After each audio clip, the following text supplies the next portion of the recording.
Just days before CBI is set to file a charge sheet in Ishrat Jahan encounter case, a massive political fight has erupted between the UPA and the Gujarat government. And this after Narendra Modi launched a scathing attack on the central government, blaming the UPA of using the CBI against the Gujarat government. Meanwhile, in fact, the UPA has launched a counter-attack stating that there has been no interference by the centre in functioning of the CBI. He was addressing a gathering at a book launch. But Narendra Modi's message was directly aimed at the centre.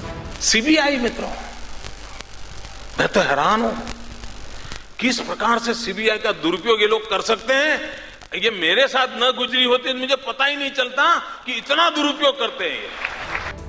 Alleging that the UPA government was unleashing the investigative agency against his government, Narendra Modi raking up the issue of CBI being misused once again.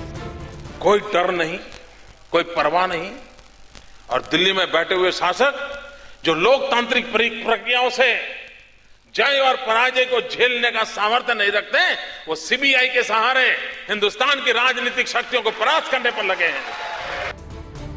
His accusations coming just days before the CBI files a charge sheet in Ishrat Jahan encounter case.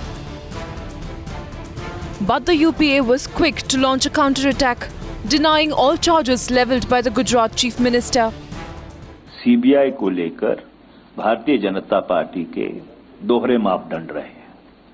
हरेन पांड्या के मामले में एक मापदंड है, किसी और मामले में दूसरा मापदंड है। And even going on to add that there is no interference in the Central Bureau of Investigation's functioning. The BJP has no other issue against our government. Only they can talk about filmy issues. Therefore, the BJP can talk. CBI charge sheet in Ishrat Jahan case will be crucial in the probe. And Modi's fresh salvo at the centre and the CBI has triggered a bitter war of words between the centre and the Gujarat government. Bureau Report, Times Now.